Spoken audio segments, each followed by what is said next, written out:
มันต้องใกล้ๆ Aging and the Global Development Agenda. Just to set the stage, discussion on population and aging are not new as a debate on population development.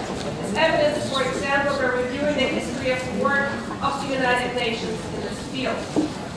In its sixth session in 1951, the Population Commission took note of a project undertaken by the Social Commission on the special implications of the problems raised by aging populations and invited the Secretary General to undertake a more general study of those problems, including their biological, economic, and social aspects.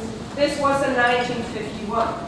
We already heard about 1953 and Frank Goldstein, the first directors of Population Division, describing population aging as a great triumph of civilizations. At the 1954 Rome Population Conference, there was already discussion on economic and social consequences of population aging. And other population conferences in Bucharest and later in Cairo in 1994 discussed this topic further. In fact, the program of action of the ICPD has a chapter on growth and structures of population.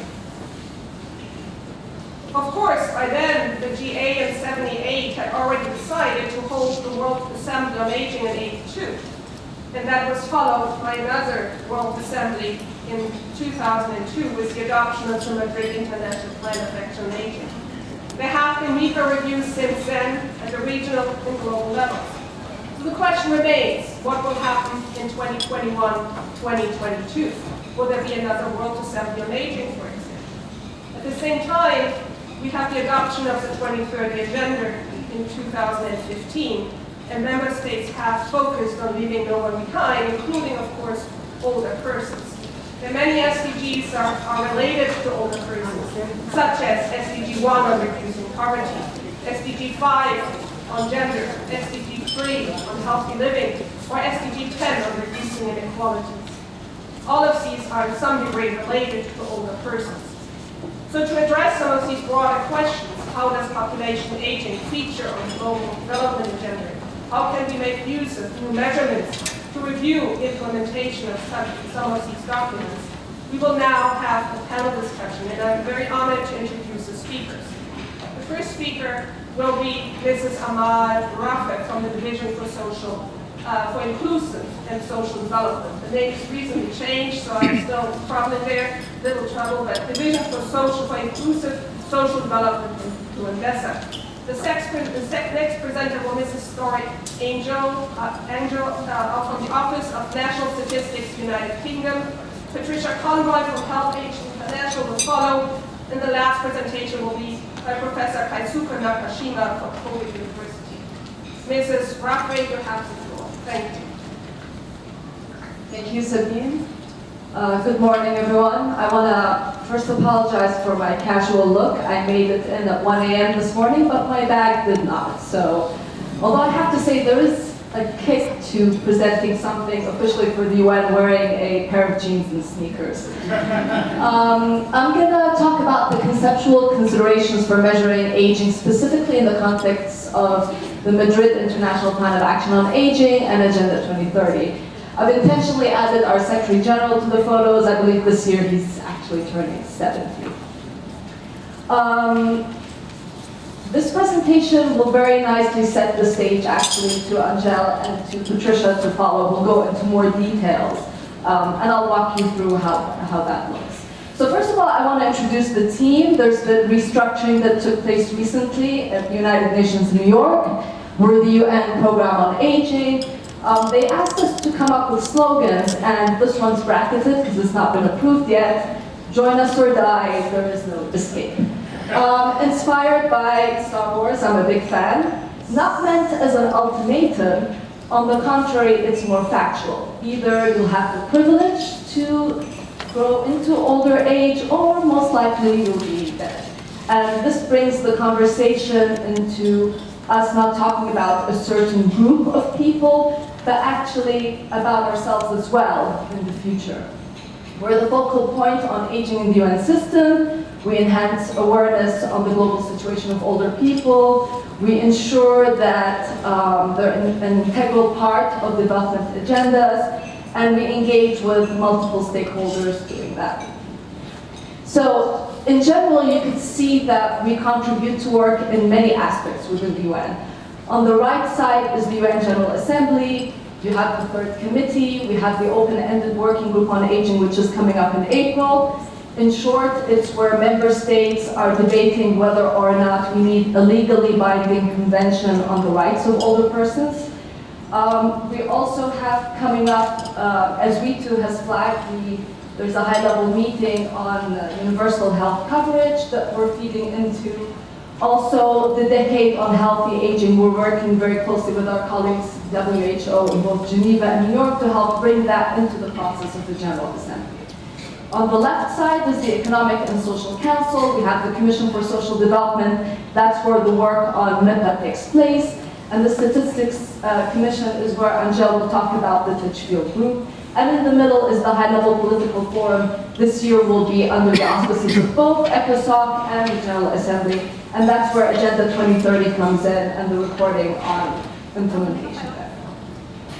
So what's the big deal about MIPAA? Well, it was pretty bold because it found common grounds between different starting situations in developing and developed countries, and that was flagged earlier in the session this morning. And it was agreed by 159 governments. It was the first document to put aging and older persons on the international agenda. It was inclusive. Many different stakeholders contributed to writing it. And it's pretty comprehensive. You can see that it has 239 recommendations to meet 35 objectives and to 18 priority issues, all feeding into 3 directions: development, health, and supporting environment. It really was a step towards reorienting how people thought about aging back in the day. So the notion of dignity was flagged in it, and that set the basis for a lot of the human rights discussions that we're having today. It celebrated longevity, so it talked about the demographic transformation, but also talked about challenging the society to promote opportunities with this demographic transformation. It flagged the life course approach that we too mentioned, and that's where a society for all ages comes in. So we're not just talking about older people, but the same individual growing into old age. It marked deep inequalities in situations of older persons. It highlighted the expectations and preferences of older people themselves.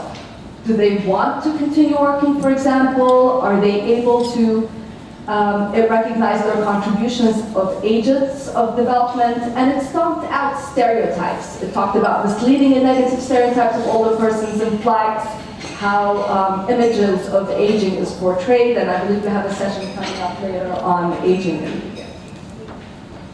But the real test will be implementation. So let's remember that MIPAA is soft law and without sanctions for non-performance, and that having an international standard on the rights of older persons, in our opinion, would advance implementation and accountability of MIPAA.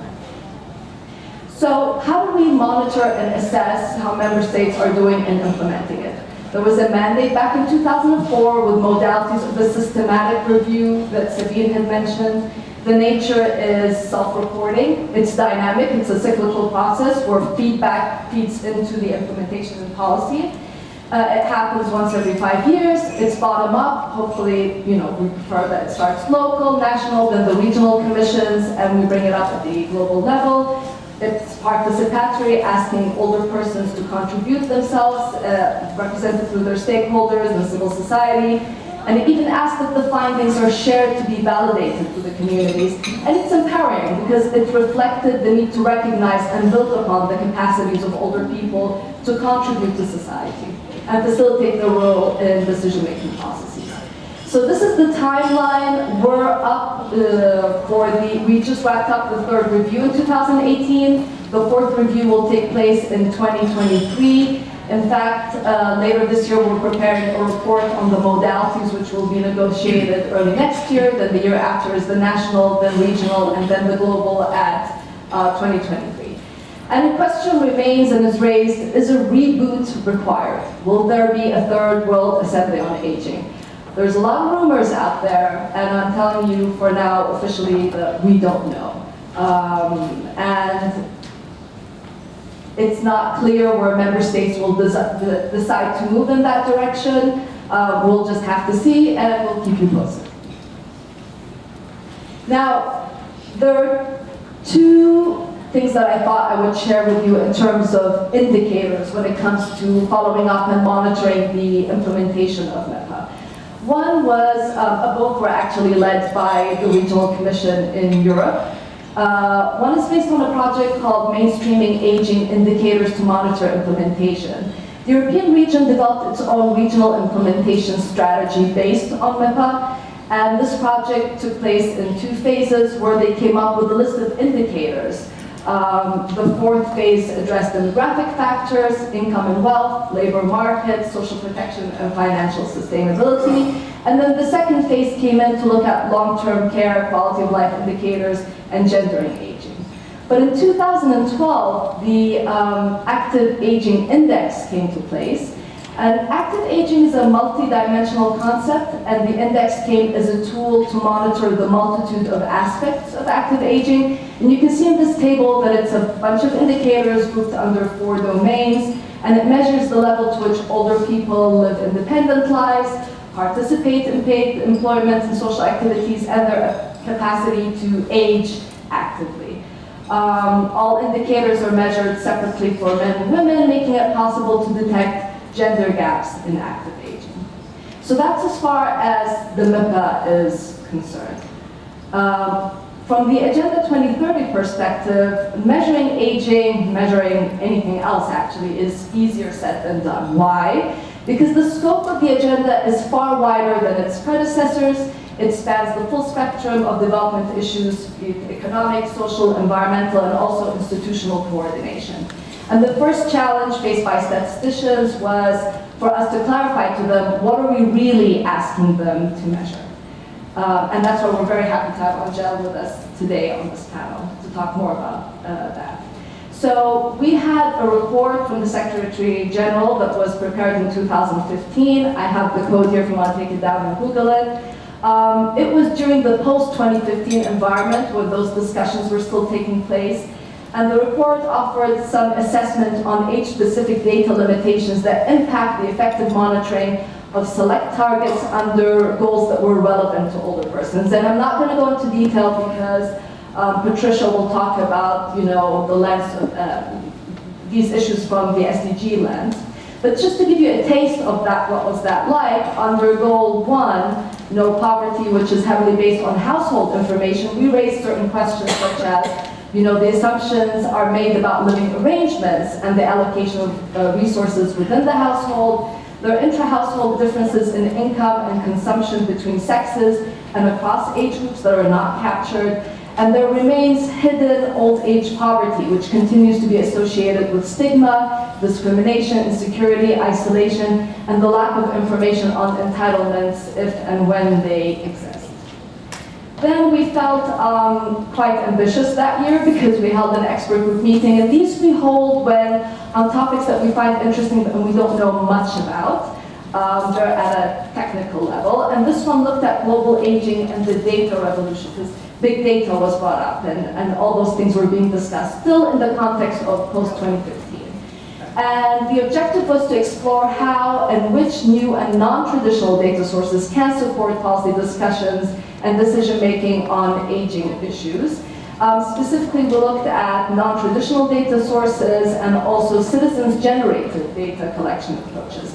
And some of the issues that were highlighted in the expert group meeting, which is also available on our website if you want to look into it, is that a lot of the digital information that's generated, whether through GPS or social media, mobile phones, sensors, scanning devices, there's a need to identify new tools to capture and process these data. There's a need to ensure that there's no bias to introduce them in terms of users groups. And there's a need to validate this data. They're collected from non-statistical purposes, and do they meet the statistical standards? This slide I've added because it was brought up earlier as well that we're measuring things, and this is what we're discussing today, and we want this measurement to be useful to member states And we know that at country level, the line ministries look at their national statistics offices and tell them, we're interested in this aspect, measure it for us. So we did a little exercise in December by looking at the voluntary national reviews that were submitted regarding the implementation of the 2030 agenda from 2016 to 2018, because the 2019 ones weren't up yet. And we looked at what are the aging-related policies and priorities flagged in these reports. And we really thought there wouldn't be much, and we were surprised to find that 85% of the 111 reports we looked into featured reference to aging population or older persons in one form or another. However, most of the reference was featured in the context of concern over rapid aging trends, dependency ratios, which us, from a policy perspective, look as an ageist measurement, and we can discuss that in more detail in the next 2 days. Concerns over sustainability of social services, pension, healthcare systems, and basically aging as a factor that limits long-term economic and income growth. So there is an ageist trend to what's been reported that's really clear. In terms of reporting on specific goals, the majority of the reporting was done under SDG 1, no poverty, and SDG 3, health. And then following that was SDG 8 on decent work, and SDG 10 on reduced inequalities, then SDG 11 on sustainable cities, followed by SDG 4 and 2 on quality education, then hunger. Only 3 countries addressed older persons under SDG 5. So only 3 countries addressed older women under the Sustainable Development Goal on gender equality. And those were Canada, Latvia, and Singapore. And only 1 country reported on aging-related efforts within the scope of SDG 13, climate action, which was Andorra. In fact, later on in May, we're holding an expert group meeting on older persons in emergency crises, working very closely with our colleagues in Help Age International on that. So what are the key takeaways that I'd like you to keep in mind as we deliberate in the next 2 days? Aging is no longer an afterthought. There is a great opportunity once again to respond and to call attention to the changed global profile of aging and to the remarkable contributions of older persons. Get a second opinion. Revisit concepts that define and measure population aging to address ageist assumptions, such as older persons only being a burden on welfare system and economies. We know that that's not just the case, they also contribute to it. Take into account the entirety of the human life course. Take into account the multiple and intersecting forms of discrimination that may create additional vulnerabilities to older people. And there's definitely no one-size-fits-all. This was already flagged in the first session. Some older people really are one of those that are left behind. Not just left behind, but one of those that are the furthest left behind. But at the same time, some of them are active contributors to development. Some older persons are recipients of care and assistance, but some have actually assumed the responsibility of caregiving to children or grandchildren who are abandoned and whose parents have migrated or deceased. Sorry, this should have been grandchildren. And really, there is a clear call for all hands on deck because we still face serious data gaps, and data that does exist is insufficient both in quantity and sometimes it's collected, but it's just not analyzed or not even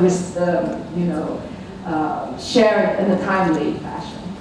And in the last slide, I really wanted to show you the logo that we've been using, which is 60 plus counts, and maybe we need to revisit that once we're done with this expert group meeting. But also one of my favorite photos of these women. They're centenarians.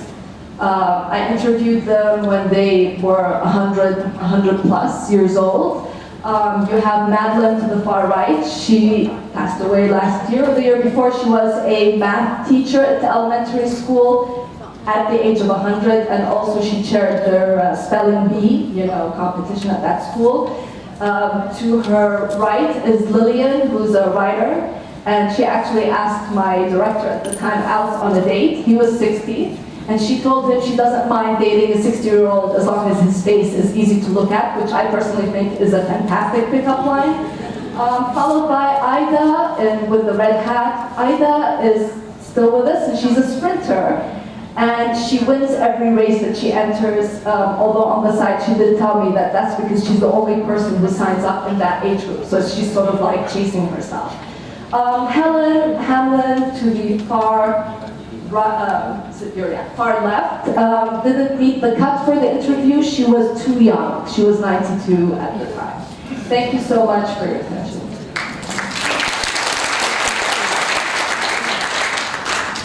Thank you very much. Are there any questions concerning clarification? Please.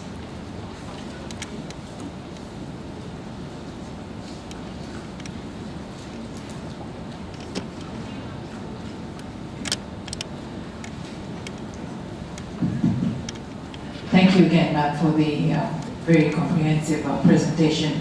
Lydiana again from the Fiji government.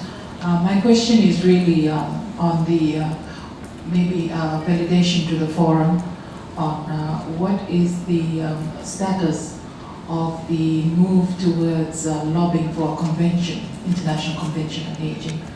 For us in Fiji, it's very critical for us because we've championed the disability agenda where we get to reach out the Convention on the Rights of Disabled Persons. We are waiting something on this line because it will then furnish us with a more holistic and realistic approach to having legislation for the care and protection of older persons. Thank you. Thank you so much. Diana, is it? Diana. Thank you for that question. In April, it's going to be the 10th session of the working group on aging. Basically, those who followed that working group in the first session who are age 55 are now with this chronological age definition an older person. It definitely is raised in terms of profile, that's for sure. But as my colleagues in the Human Rights Office would say, it hasn't moved forward yet. We have seen certain changes in member states' decision, whether they're in favor of the convention or not. Most significantly last year, Canada, which always opposed a new legally binding convention, said that they were open to discussing one. The European Union certainly is no longer a solid bloc, not wanting to look into it. So from my assessment, I see a lot of member states that are very keen, very interested, but it seems that they're just waiting for each other, who's going to champion this. So I hear a lot of them tell me, you know, we want this, but I feel like if a member state decides to champion it, other member states will come on board. Now, substantively speaking, what we're doing to help support this is that, you know, this year we'll be focusing on 2 areas, social protection and education, but we'll also look at normative inputs from last year's discussion. And we've actually looked into more professional help this year to do the normative analysis to really up the game substantively to member states. And my personal preference is that we move the discussion more towards the normative, because these would be the potential elements that would go into a legally binding convention. So we're looking forward to see what happens in that regard. As far as what you could do is, there's a lot of lobbying that needs to take place in capital, and it has to be translated from capital to New York. So that's another aspect of it. I know a lot of member states are very interested, but when it comes to the delegations that are in New York, this is not communicated and translated accordingly. And we'll keep you posted on how that goes in April. Thank you.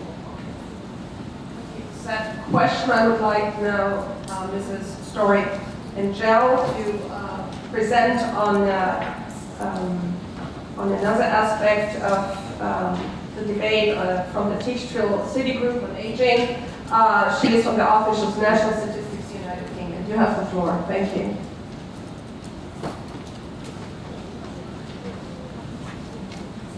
Thank you. Can you hear me? Yes, so I'm from the Office of National Statistics. I'm also a member of the Titchfield City Group on Aging and Age Disaggregated Data, which I'm going to be talking about now. So I'll start by giving a little bit of background to the group and what we're trying to achieve, and some detail about the work programme. But first I'll just set the context for the work we're doing. So this map here shows the numbers and percentages of those aged 60 and over in different regions of the world. So we're using this traditional measure of aging. We can see that Europe and North America have the oldest populations. It's about 1 in 4 people aged 60 and over in Europe in 2017 and 1 person in 5 in North America. And then if we look forward to 2050, we can see all regions of the world are projected to grow older, and the biggest relative increases are going to be in Latin America and Asia. So the point here is that many more countries of the world are going to need to respond to the challenges and opportunities that the ageing population brings over the next few decades. As older people have increasingly been making up bigger proportions of the population, the need for evidence-based policy responses to ageing has been recognised. And UN policies frameworks going back over the years, as we've got it up here, have emphasised the need for data on ageing and older people. From the 1982 International Plan of Action on Ageing through to the 2002 Madrid International Plan of Action on Ageing that Amal was talking about. However, there's still a paucity of data in many areas, and there's many known data and evidence gaps on the lives of older people. So, again, echoing all sort of points that Amal made, these data gaps can result from the way the data is collected, the way it's analysed, sometimes in the way it's reported and used. In terms of collection, many surveys have upper age caps, which mean that data on older people is not collected at all. And obviously this makes it difficult to develop evidence-based policies. In terms of, another data collection issue and analysis issue is that individual data, again, Amal mentioned this, individual data is sometimes inferred, and individual data on older people is sometimes inferred from household measures. We don't actually have information on how sort of the intra-household dynamics work and an older person's individual access to resources if we're collecting household level information on income. And even where we do have data available for older people, the results are often only reported for very broad age groups of 10, so 60 years. And that hides the diversity of experiences and challenges that are faced by older people of different ages. And then, looking ahead, the use of new sources of data that NSOs are looking to make use of, big data, for example, generated from sources such as mobile phones, or internet, social media. Old people are often missing from these, or where they are, or poorly represented. So there's no guarantee that these sources are actually going to help fill some of those evidence gaps in the lives of old people in the future.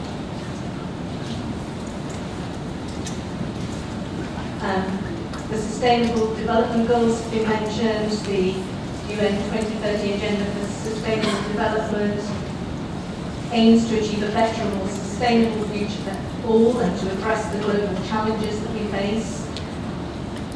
The 17 goals have an underlying pledge to leave no one behind, and by definition that includes older men and women and vulnerable groups within the older population.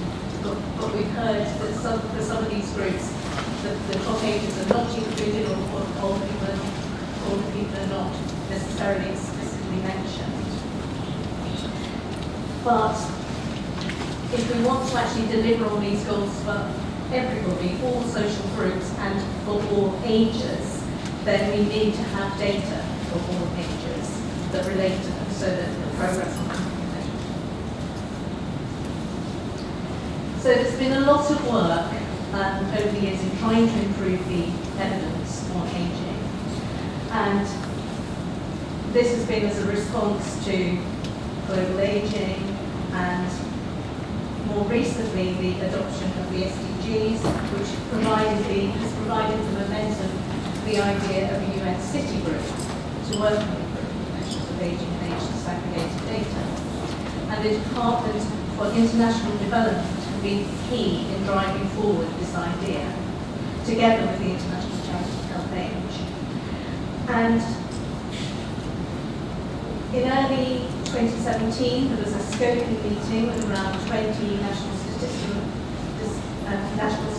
officers and UN agencies, academia, charities, and at that meeting, the Office for National Statistics offered to lead the proposed group.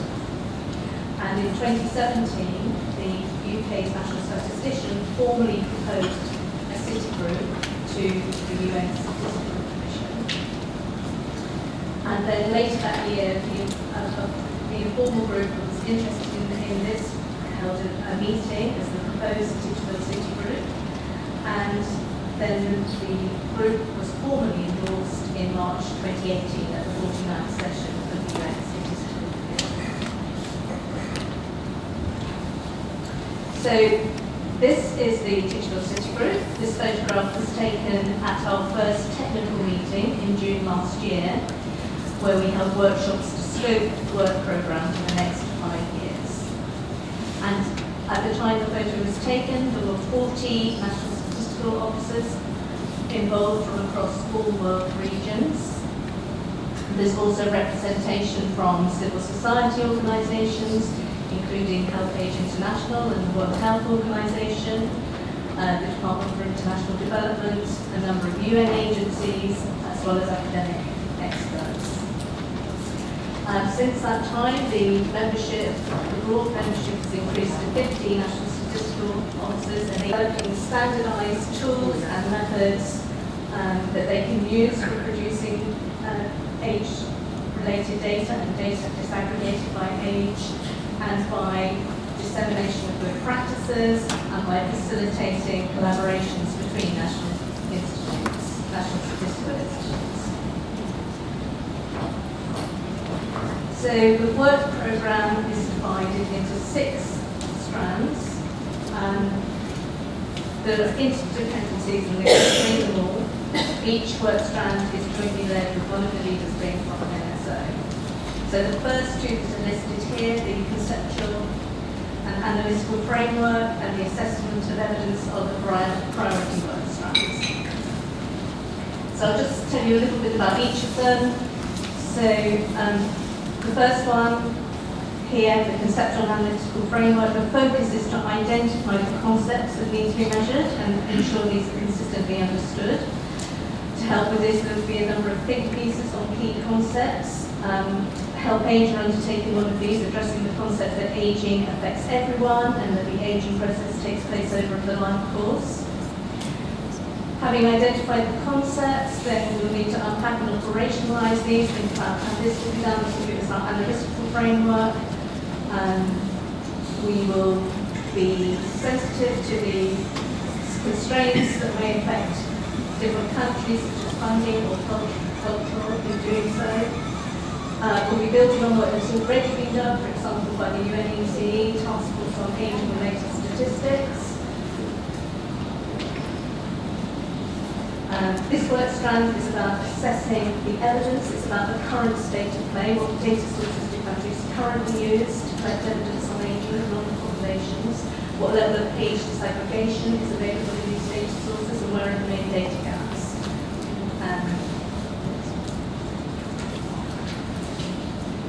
This is about being aligned to the SDGs. The SDGs are recognised as a primary framework of reference for the work of the Digital City Group, and also as a motivation for countries to improve their data. But the work of the Digital City Group may need to be framed more widely than this. Firstly, because the scope is limited to 2030, and for some countries, ageing is going to hit after this point. And secondly, some issues important to ageing may be missed, for example, perhaps loneliness, relationships beyond the household. This work stream also will be looking at working closely with other groups to add strength to our work. So horizon scanning, this is about future proofing. So we need to be thinking about anticipation of future data needs and how well the current data sources meet those needs. So for those countries that are going to be experiencing rapid aging over the next few decades, are they set up to effectively measure the changes aging is going to bring? And are NSOs set up to exploit opportunities for new types of data that can perhaps fill data gaps, such as the linking of administrative data sets? This strand is about improving consistency in concepts and indicators to improve cross-country comparability.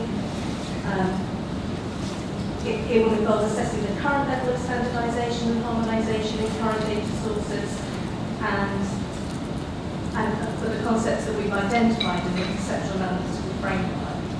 And the main output here will be a published set of guidelines for data collection and analysis to facilitate standardisation and harmonisation. And finally, this work strand is about developing a platform, a suitable platform, and building a repository of information for sharing internationally. So we will hold there the assessment of evidence, or report on data gaps in aging. We might share country-specific case studies of improvements that have been made to data, use this as a means of disseminating the guidelines on standardisation and harmonisation, and any other work that might be beneficial to improving data on aging. So these next two slides I have here just to give you some idea of the timelines. So we have an initial 5-year remit from the endorsement in 2018 to 2023. I would just say that I've only put the main deliverables up here. Each work strand has a number of interim outputs and milestones over the 5-year period. So by the end of May this year, we should have the first draft of the conceptual framework and the scoping document for the assessment of evidence. By the end of 2019, the finalised conceptual framework. And then by October next year, the analytical framework and assessment of evidence document and the people gaps in the existing data. And then over the final 3 years, we aim to deliver the standardisation and harmonisation guidelines, a report on the suitability of sources for the future and recommendations to address shortfalls, and a report on data relevant to government policies.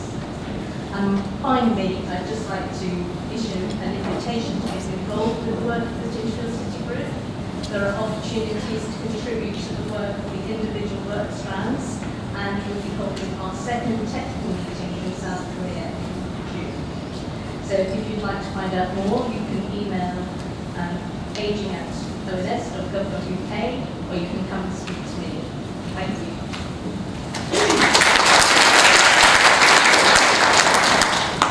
Thank you very much. I would now like to ask Mrs. Patricia Conroy from Health Age International to present on measurement issues related to leaving no one behind, the 2030 agenda. Mrs. Conroy. Good morning, everyone, and thank you to UNDESA, IIASA and Chulalongkorn University for convening this most interesting forum. So, in terms of Agenda 2030 and the Sustainable Development Goals and the call to leave no one behind, the great merit of that call and that pledge has been that it has enabled us who work on issues of ageing and older people to find entry points where we see data exclusion in relation to older people, to work collaboratively with colleagues in other sectors such as gender and disability and across government and multilateral agencies. And also to highlight, in tune with the discussion we're having this morning, our understanding of ageing, which is that ageing is a social process. So how we age, we take a life course perspective, and how we age is affected by our experience across our lives, the contexts in which we live, and how policies and systems are shaped in those contexts, and not alone indeed, as we've heard from others, by chronological age. Frequently, as you know, when we're talking about ageing and framing our discussion about ageing in relation to development, we talk often of older people as a vulnerable group. In high-income countries currently, we tend to talk about the current generation of older people as baby boomers who have done well from the system, and think in terms of younger generations as being less likely to do well. And I think in both instances, we're failing to recognise the complexity of the situation and the degree to which we age unequally, globally, regionally, within countries, and also within age cohorts. So I wanted to very, very briefly use some illustrations from OECD data to refer to that.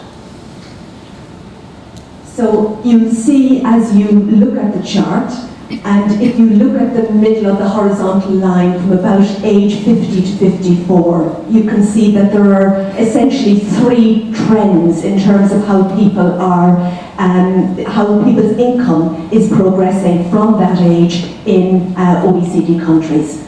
So there's a group of countries where income is increasing, a group of countries where income is level or relatively level, and a group of countries where income is falling. And I know some of you may wonder why I'm drawing from an OECD 2007 report, which doesn't explain all of the trends, but I present them as illustrations. In terms of income inequality, amongst those age 65, we can see patterns across countries. So from on the left-hand side, Slovakia and the Czech Republic, where you have lower levels of inequality amongst those aged 65 and over. And at the other end, countries such as Korea, the United States, Mexico, where you have higher levels of inequality amongst older people or people aged 65 and over. In terms of our living arrangements, again, we can see a general pattern. The tall blue bars refer to older people aged 80 and over living alone. And generally the trend is that those living alone are experiencing higher levels of poverty than those in partnerships or in multi-person households. In terms of the Sustainable Development Goals, there is a group called the Interagency Expert Group, which has oversight of the measurement process for the implementation of the Sustainable Development Goals. And very recently, that group asked HelpAge and the UN Programme for Ageing to comment on policy priorities in relation to ageing and older people, with the view to which indicators should be prioritised in terms of data disaggregation, because there is a mammoth task in terms of closing the gaps on data indicators to measure implementation of the SDGs. And we're in a position to do a very limited consultation, but we prioritised income security, health, violence, abuse and safety for older people, and finally voice and participation in society. So I'm going to refer very, very briefly to each of these with some remarks in the context of data and measurement. So in relation to health for all at all ages, which is, as we know, Sustainable Goal number 3, and Rita spoke earlier about universal health coverage. And HelpAge, before the end of 2018, published a report where we tracked some of the issues we experienced in trying to gather sufficient data on the implementation of universal health coverage in low and middle income countries. And we had tremendous difficulty in doing so, in terms of access to health services and in terms of the implications financially for families and for older people, data disaggregation in particular. So we've identified, there is a UHC index. I know World Health Organization is working to improve it in terms of its age inclusiveness, but there is a long way to go, and that would be a major concern for us.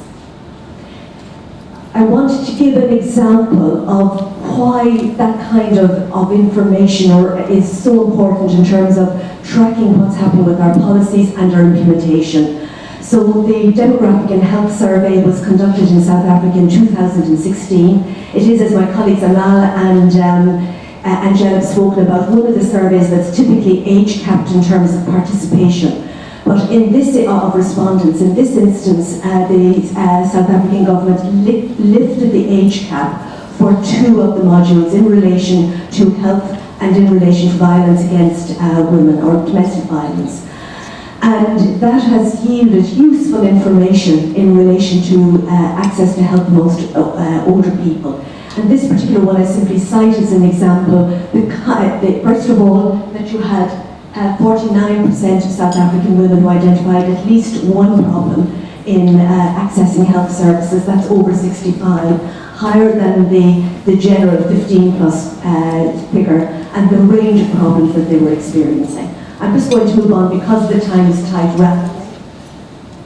And in terms of, speak about income security. So obviously in terms of tracking income security and using the Sustainable Development Goals to do that, we're interested in employment, in pension coverage, pension adequacy, but also access to land and access to services. In relation to labour force participation, I think it's interesting simply to note, if we look at our slide, that 42% of women aged 65 and over are in the labour force in sub-Saharan Africa. So whilst we talk of what Amal termed, and I agree, an ageist measure in terms of old age dependency, thinking in terms of people above a certain age as being unproductive, we see sort of the reality is otherwise in terms of that particular figure, but that particular figure comes from a report commissioned by Age International, a Health Age Network member, looking to older women's unpaid care work. So when we're talking about measurement, I think that the fact that so much unpaid work goes unmeasured in our economic measures is a really important issue to take account of, and work that needs to be done for the future. I won't dwell. We know in terms of pension coverage, globally it's approximately just under 70%. And from a health age perspective, we would promote a social pension as a way of bringing some level of income to older people who may not have any other source, in the absence of which we're talking about reliance on families or people working in perhaps insecure employment or when they have great difficulty in doing so.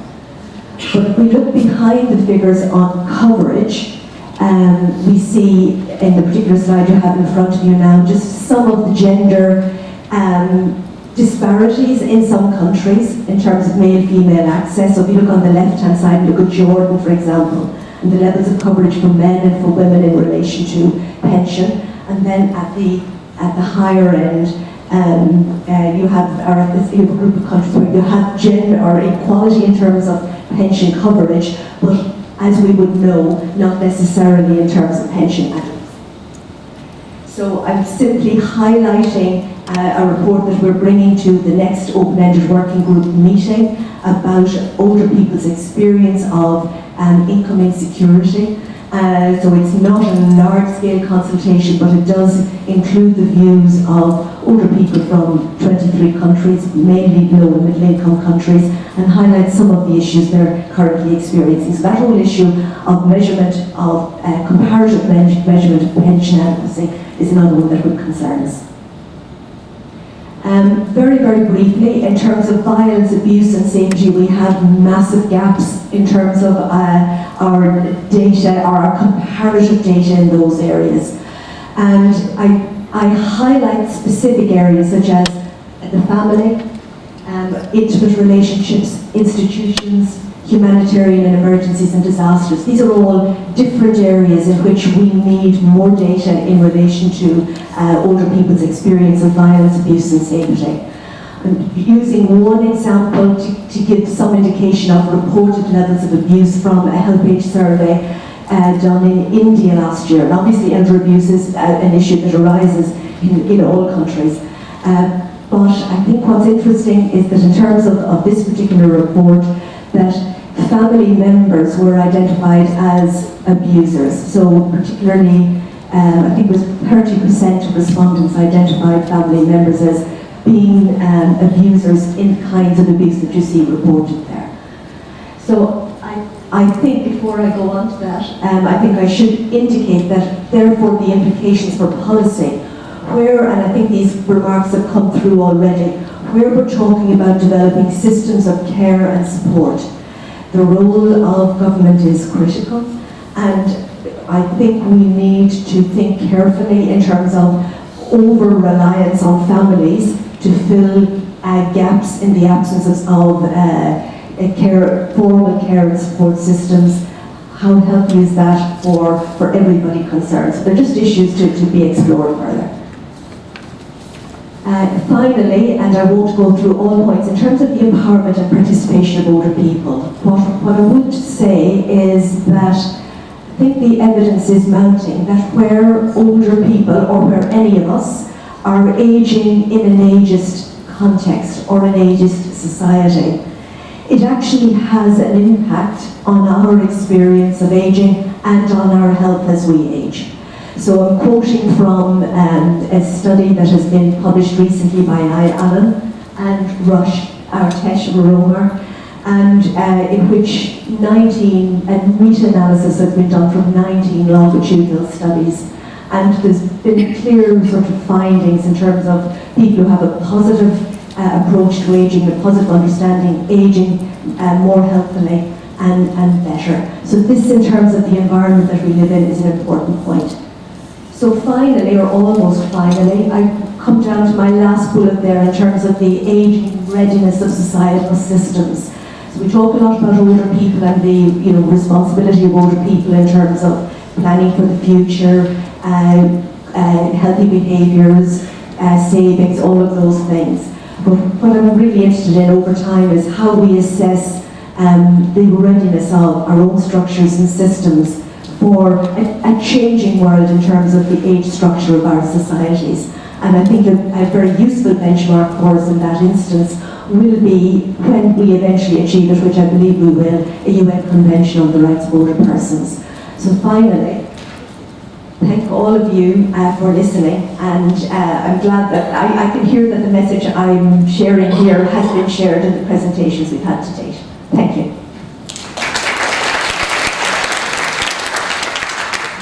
Thank you, Mrs. Conboy. The next presenter will be Mr. Kaisuke Nakashima from Kobe City University of Foreign Studies, and he will be presenting on an interregional approach of measuring population aging. Mr. Nakashima, you have the floor.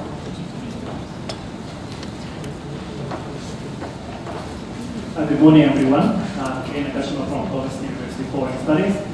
First of all, I'd like to thank the organizers for inviting me to this important meeting.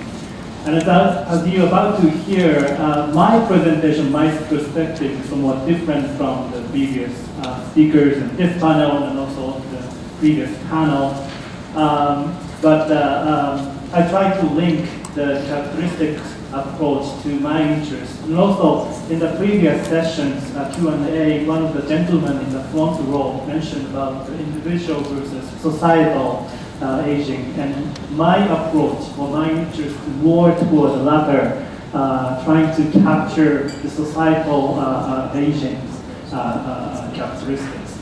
And with that, I'd like to start my remarks. I try to stick to my remarks, otherwise I'll speak too much. And, before I touch on the importance of the characteristic approach of defining and measuring older persons of population aging, I would like to highlight the unique and important challenges in tackling with aging issues in global development agenda. In the past, there was the understanding, expectation, or premise that just like the flying geese development model in East Asia, lessons and ideas and tools learned and compiled from long and rich experiences in Japan and some of the European countries dealing with aging issues can be passed on to the emerging and developing countries who are running behind now the global phenomenon of population aging, so that they can be better prepared or better cope with it. However, this may not be the case. China, for example, has been aging far more rapidly than most of the developed countries. It is also aging at a much earlier stage of economic and social development, so-called premature aging. To illustrate this, when the elderly share of the population in the United States was the same as the share in China today, the US per capita income was 4 times what China's now is. Even Japan and South Korea were much wealthier at the same stage in their demographic transformation. We expected to see similar rapid aging at earlier stages of economic and social development in many emerging and developing countries in the region and other parts of the world. What this means is that as individuals and societies, they lack resources to cope with various challenges arising, and also as states, they have not had enough time to put into place adequate institutions such as flexible and inclusive labor markets that can effectively make use of older workers and social protection programs. So while in developed countries, aging often are physical and growth challenges, in many emerging and developing countries, it may become more of older age poverty and humanitarian crisis, risk of slowing development before they grow rich or mature, or even all these leads to social and political unrest. I sometimes describe China's and other emerging and developing countries' situation something like this. Just a little after the big earthquake or demographic transition, you are standing on the waterfront and looking out to the horizon and seeing a huge age wave or a tsunami of population aging approaching. Now you want to run as fast as possible and run to as high ground as possible, or grow your economy and raise your living standards as fast and high as possible. In doing so, a critical issue arises as how to leverage the demographic dividend, which many of the emerging and developing countries are or will be enjoying, opens up a window of opportunity for social and economic development. As all in this room know, the opportunity is provided one way or another, but its success is not guaranteed. In fact, to date, only countries in East Asia have been fully successful in leveraging the favorable demographics. For emerging and developing countries to successfully run fast and run to high ground, along the way, another critical issue arises as how to mitigate the social economic stresses that can be triggered by development, including the erosion of traditional social and cultural norms, urbanization, growing income inequality, and environmental degradation. Most of the stresses tend to peak midway through the demographic transition and midway through the development process. In other words, the kind of challenges arising from population aging that emerging and developing countries face may be different from, more complicated and serious than those of developed countries. However, we should avoid becoming just pessimistic or ignorant. One thing in common in developed countries and emerging and developing countries, whether countries prosper as they age will depend critically on the policy choices that they make. This is where the importance of the characteristics approach comes in. And older person, population aging comes in, particularly for emerging and developing countries due to the time and resource constraints, more complicated and serious aging issues on top of the social and economic stresses of development.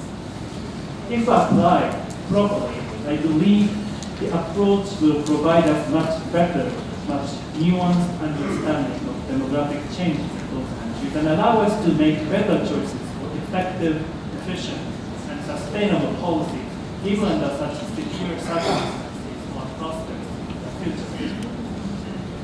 Now, I'd like to add another approach of measurements of population aging that I call interregional approach.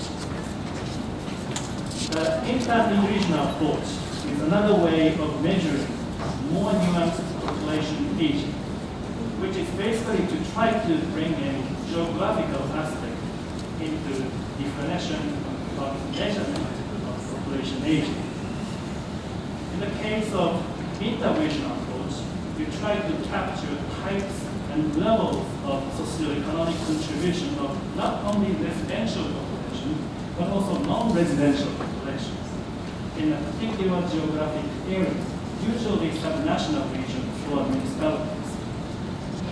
Over the past few years, the inter-regional approach has gained increasing interest in Japan, particularly among those, including myself, who are engaged in revitalizing aging and depopulating rural areas. In rural areas in Japan, total fertility rates of married couples are relatively stable and not uncommon to be at around the replacement level. The bigger driver of aging and depopulation is teenagers and those in the early 20s leaving their hometowns to attend schools or job camps in big cities, usually in Tokyo and Osaka areas. Municipal governments, together with local businesses and communities, have promoted young to come back to hometowns or have encouraged to raise marriage rates and fertility rates, but they have been largely unsuccessful. Under such circumstances, by conventional measures, the elderly share has already shot over 40 or 50%. The number of residential population has shrunk decade by decade. And according to the Japan Policy Council, half of about 1,800 municipalities in Japan about half of 1,800 municipalities are already designated as endangered municipalities. The intergenerational approach has been taken by some of the endangered municipalities by taking account of non-residential population, such as tourists or visitors for major events and festivals. For Toyota City, which is my hometown and is located in 2-hour train ride distance from Kyoto, ancient capital of Japan, among such temporary visitors, the biggest increase is in the number of foreign tourists to Japan, and has been working with KDPI, one of the major telecommunication companies, to create and analyze big data GPS information compiled from foreign tourists, rented Wi-Fi routers, and mobile phones. They can track volume and pattern of foreign tourist movements in and out of the areas. Other examples of non-residential population include, number one, those who originally from the town and live in bigger city but frequently come back to take care of their own parents or to help farming and other things. Number two, the Japanese taxation system allows taxpayers to choose which municipality to pay a part of their residential taxes, even if they do not have residential reality there. Number three, academic and professional experts who advise municipal governments or local business owners. Number four, nowadays it's not uncommon for some professionals co-working with somebody remotely by using ICT. Number five, similarly, even if the number of consumers is increasing locally, again due to the advancement of ICT and distribution systems, farmers and small businesses can sell products far more easily and efficiently across the country and even to abroad. By using these measures to account and promote monetary, labor, and other intangible contributions to the socio-economic vitality of the municipality by non-residential population, the real situations of population aging and depopulation can be better assessed than conventional measures. And this is not only for those Japanese municipalities in a super-aged society. This is very much relevant to rural towns and cities and emerging and developing countries in the near future, where fertility rates will soon come down to close or even beneath the replacement level. And due to rapid urbanization, the large net outflow of teenagers and young adults to move to big cities will accelerate the aging process. The inter-regional approach will provide development experts, local leaders, with a much more nuanced understanding, real assessment of the state of vitality of their towns and cities, and may provide them with unconventional but efficient, effective, and sustainable ways to tackle aging issues. This will, in effect, allow them to create a socio-economic environmental system where residents and non-residents support to cope with aging challenges across the borders of municipalities, even beyond national borders. With that, I'd like to conclude my remarks, and I'm looking forward to your comments. Thank you.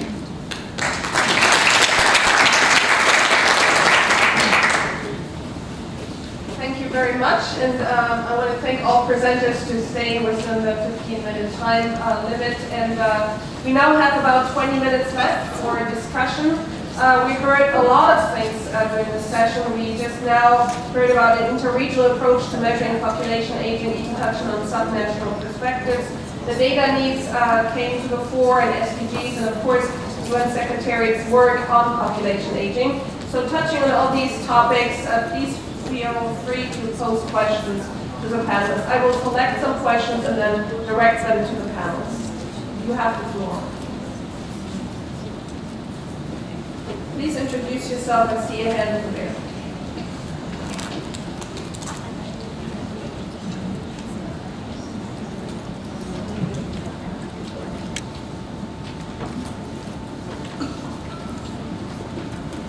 Thank you so much for the presentation. I would like to address a question to, I'm from UNFPA Thailand. I would like to address the question to Mr. Nagashima in terms of the measure to harmonize teenagers with the aging society, like the direction or the objectives of Japan and the measure or implementation, and how you measure the success of that implementation. Thank you. Okay, next one is Mr. Lutz, and then followed by the gentleman in front of you. Okay, thank you. Wolfgang Lutz from Vienna. I have a more general point concerning the whole notion of population aging, and it really was triggered by the introductory comment by Amal about that most governments really see it as something negative, something to be worried about. And I think this is embedded in the very notion. So, because population aging was designed to have a negative connotation. As far as I know, the notion was invented by the French demographer Alfred Sauvy, who was very worried about low fertility. So he wanted to give low fertility a bad name by making a not very straightforward transition from individual aging to population aging. I mean, aging is something that happens over the life course. Of course, naturally, every individual gets, after a certain point, weaker, and aging in the end then is followed by death. Well, populations don't have the same life cycle. Populations do not die, they have a demographic renewal.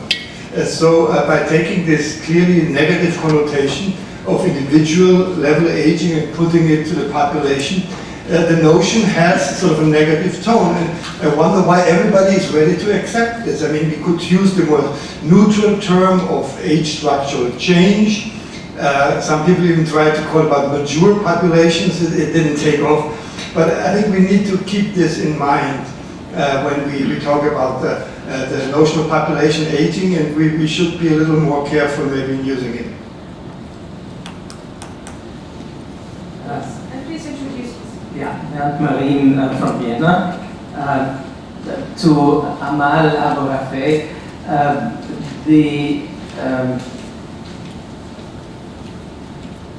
you mentioned we should discuss whether dependency ratios are maybe an ageist measure, an ageist concept, which may be the case, but apart from that, it's certainly meaningless and misleading and false concept, because if when we saw, we recall the data presented by Sergey, the old age dependency ratio is more than twice the one of the prospective old age dependency ratio, and several times the one on disability dependency ratio, which is the real thing which we could and should be worried about.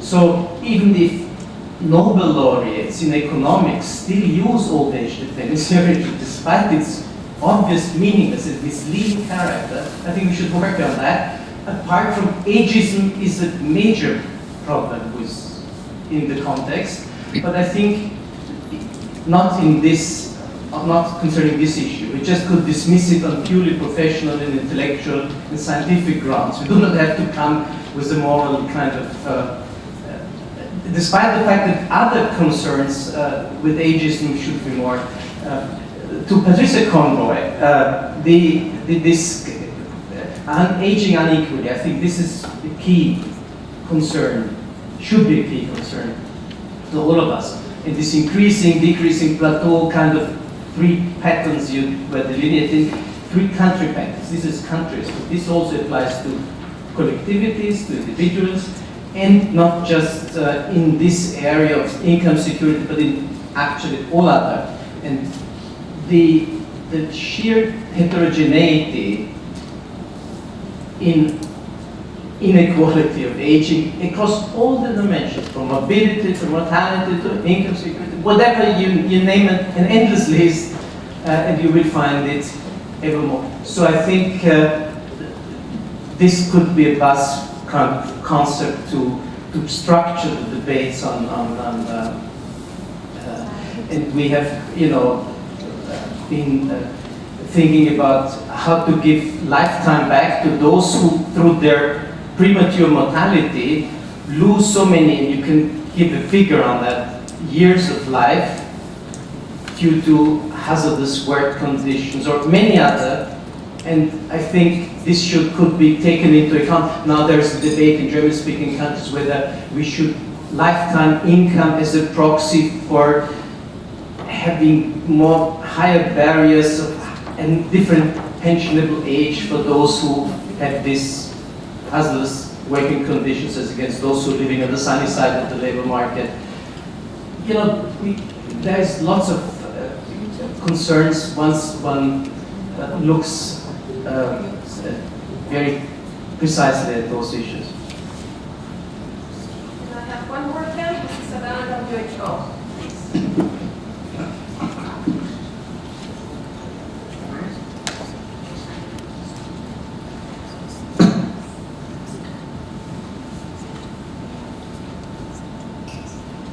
I have two questions.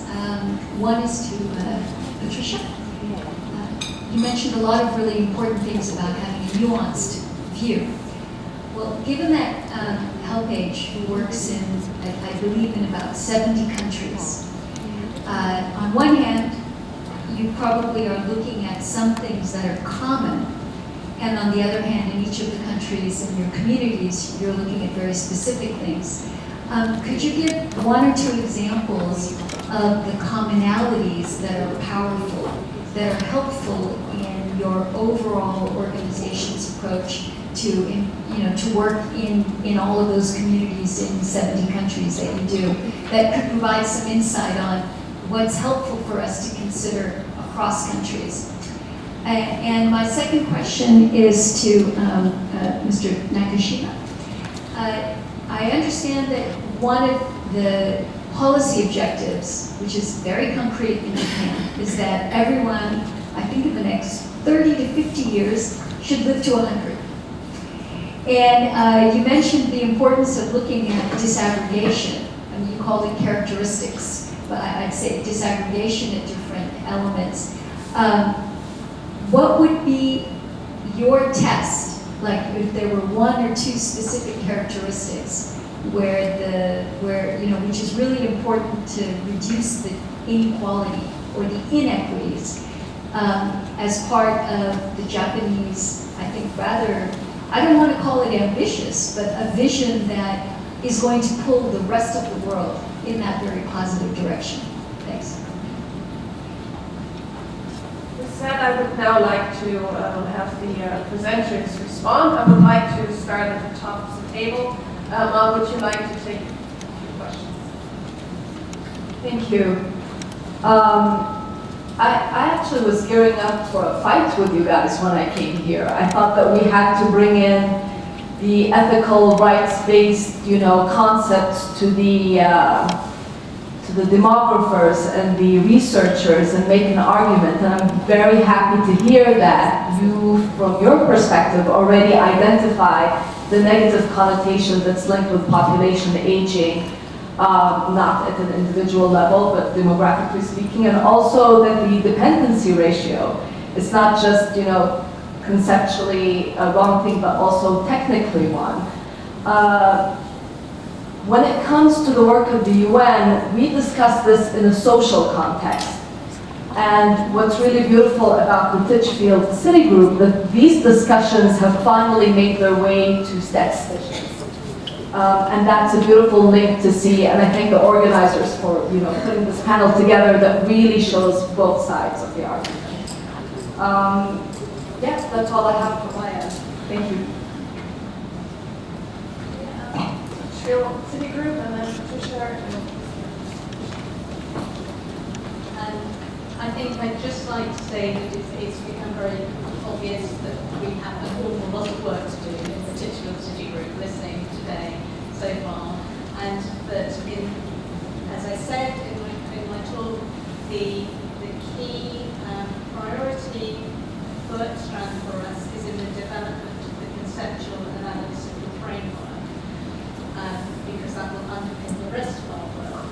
And we will need to be, in developing that, taking into account all of the kind of issues that have been raised so far today, including thinking about the new prospective measures of aging, so measuring aging.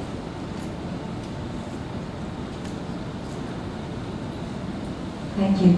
So what I do is I'll focus on Rita's question. In terms of maybe what's common from the experience of our work in HelpAge across the regions and with network members, I think what I would pull out is the power of the participation and the voice of older people themselves. And that manifests itself in different ways in different countries, through different kinds of, and in Vietnam it would be the Older People's Associations. There are different kinds of groups in Africa, but that's hugely important. So when we're talking about, as Angele has done in relation to Titchfield, the measurement of key concepts, open-ended working group consultations on things like autonomy and independence, and looking at all of those terms which are critical in terms of gaps in our understanding for the future, older people's participation in that process of definition I regard has been really important. I think the other two things I would say is partnership working with government is very important, and being able to provide technical assistance in relation to particular areas, and we've focused on a number in particular that were referenced already. I think where there is bias, and there's plenty, actually being able to provide evidence that gives people a chance to look at a range of information or at different sources of research and so on is really valuable.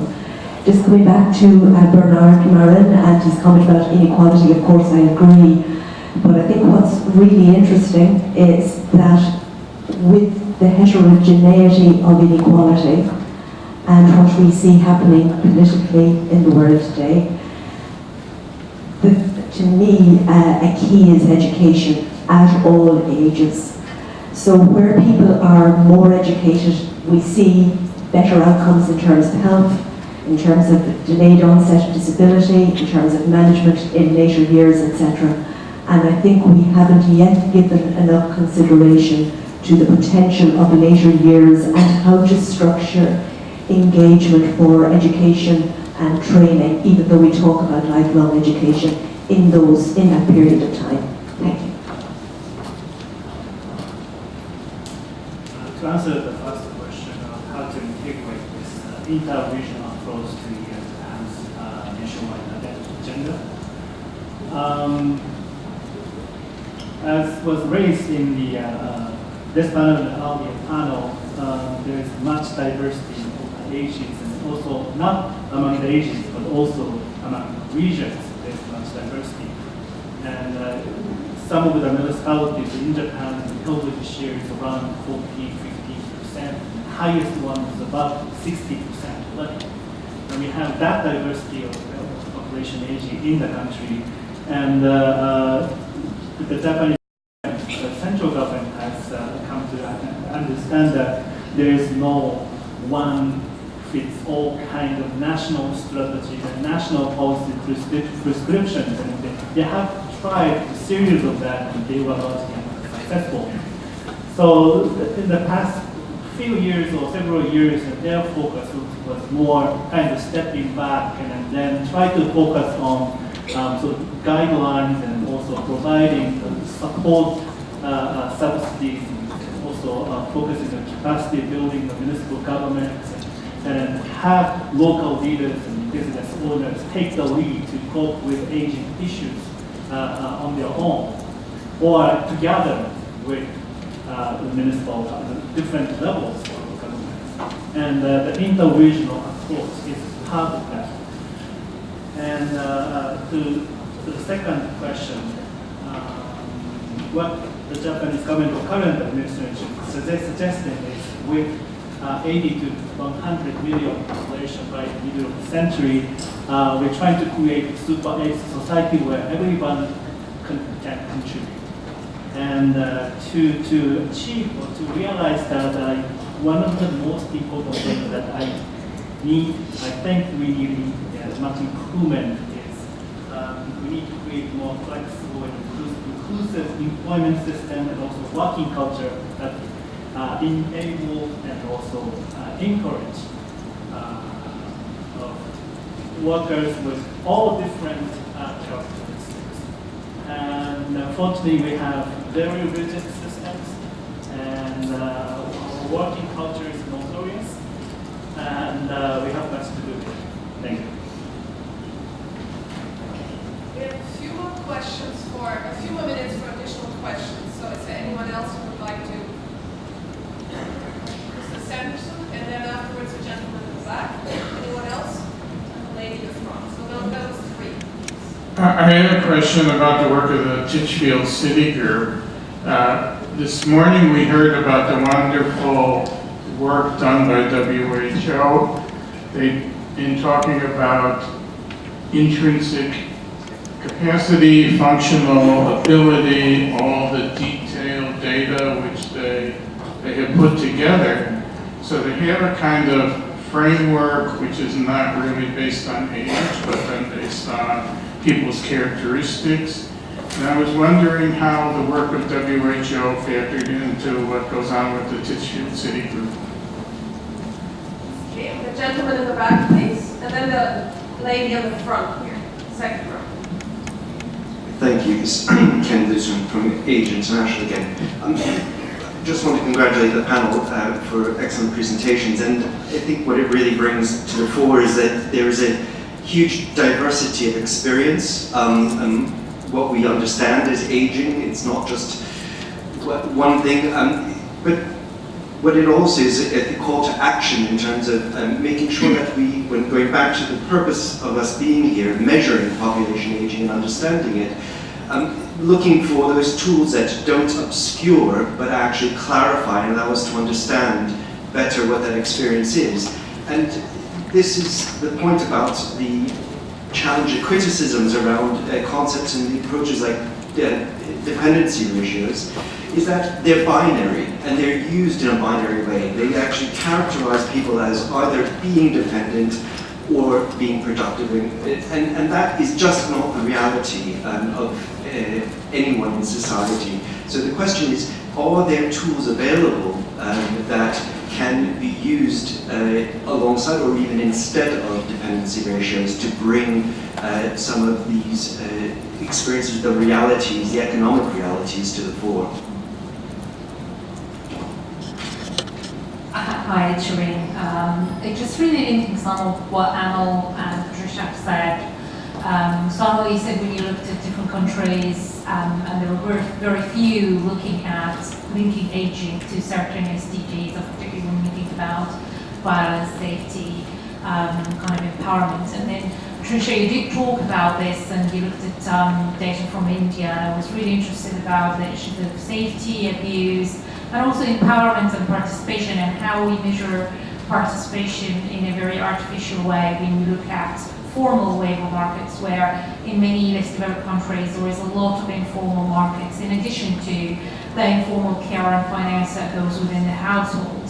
And then how we link the reality into the indicators, because this is what we then kind of tell governments and try to move policy forward. So there are lots of things that we know that happens on the ground but are not captured. and how we kind of bring that to the commentary. Thanks. Anyone else? If not, I would like to give the floor again to the panel and just repeat what we also heard as a question. I mean, think about, or let's think together about how can we overcome these negative perceptions of population aging. Would you have some further insights into that question, plus the questions to her? So you can. Thank you, Sabine. I mean, these negative connotations, I think they stem from the reality of the human experience. That's why I came up with suggested the slogan of "Join us or die." Once we get over that you know, the fear of our own mortality, I think that's what it comes down to in essence. Then we can start really looking at, you know, what are the issues at hand. The world won't be young anymore the way it used to, and I guess you guys can correct me if I'm mistaken about this. So what are we going to do about it, and how are we going to approach it? And that's where the work of different stakeholders really comes in. At UNDESA, we serve as member states in intergovernmental, you know, processes. But the work that stakeholders on the ground do, like Age UK and Help Age International, where they really work so hard to bring the voices and experiences and wants and needs and preferences of older persons, really helps shape the discussions that takes place. And you start seeing that language reflected in the resolutions and how member states are approaching this. It's slow, it's an uphill battle, but we're sticking with it. In terms of, you know, the SDG 5 on gender equality, yeah, that came as a big surprise to us that older women were missing. But then again, this is not just limited to member states. In the UN system itself, UN Women, there was a really uphill battle to bring older women to the attention of UN Women themselves. There's many reasons for that. I think, first of all, that UN Women functions on the basis of funding, and where funding comes from member states, and that's where their interests are. And their interests might also stem from the measurement part. For example, on abuse and violence, it stops at the age 49. So older women are quite invisible there. And the first time that older women made it to the Trust Fund on Women as a priority area came from us approaching one of the big donors to the Trust Fund. I knew one of them, and they're all women that are over the age of 50. So we met with them with ARP, a big NGO in the US, and we gave them the opportunity to tell us all the great work that they do in supporting the Trust Fund, and then we told them at the end, by the way, it covers no one aged 50 and over, because their accent, and that drove them crazy. So they picked up the phone, called UN Women, and said, you know, the aging team is coming over, talk to them. We came in through the back door, so I agree with you. Yes, there's a lot of work to be done in that direction, and that's where the rights approach comes in, I think, and is important. And this discussion around a legally binding convention really sets the standards for, you know, responsibilities and rights to come in and to push all these development agendas forward. Thank you. So in response to the question about how does the work of the World Health Organization, how does that fit with the Titchfield City Group? In fact, Ritu, who spoke earlier, is leading, is one of the leaders of the work strand that's looking at the development of a conceptual and analytical framework. So all that good work in terms of taking a characteristic approach, for health gauging, that all feeds will feed into the development of the Titchfield City Group's conceptual framework. And in fact, that sort of approach I think will extend to other domains that we will need to cover as well, whether that be care, housing, transport, etc. So in terms of Ken's question about the call to action, I think I would say, first of all, we're very fortunate to have the mechanism of the Titchfield Group at the moment, because my experience of it is as an open process that people can contribute to and influence. We also had the interagency expert group on aging for the SDGs, which I referred to, and again, that's another forum through the UN Statistical Commission that's open to contribution and influence in relation to all of these areas. My own slide at the very end, I had a reference to work that's going on in Britain in the Centre for Better Ageing, where they're beginning to pull together measures of better ageing, looking in all of the areas we've spoken about today, but also things like transition points, which are really important in terms of how people can tip over at different points, whether they can come back to themselves or not when they're older, if something goes wrong. On the particular point about dependency, I think through the English longitudinal study, there is a little bit of work on looking alternatively at dependency and economic support ratios and so on. I would say very, very practically, there's a consultation open at the moment in relation to the Demographic and Health Survey until the 15th of March. Currently, older people are excluded from most of the modules, and it's an opportunity to actually make your voices heard loudly and clearly. And coming back to the point Shireen made about participation, in actual fact, many of the questions in the Demographic and Health Survey are very good around participation. I just want them asked of older people too. So and then finally, in terms of the UN decade, the decade on healthy ageing that Rita has spoken about, I think we should support that call, and remembering the World Health Organization is also working to create a campaign on ageism, and we at HelpAge are supporting that with other stakeholders. Thank you.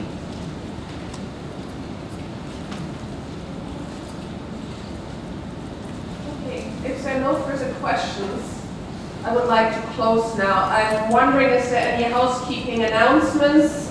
Please. Everybody, it's for lunchtime now. You will be given a voucher at the exit. It may say that you have to eat like until 1:30, but of course you can eat until 2 o'clock, okay, 2 a.m. and then come back for session 3. And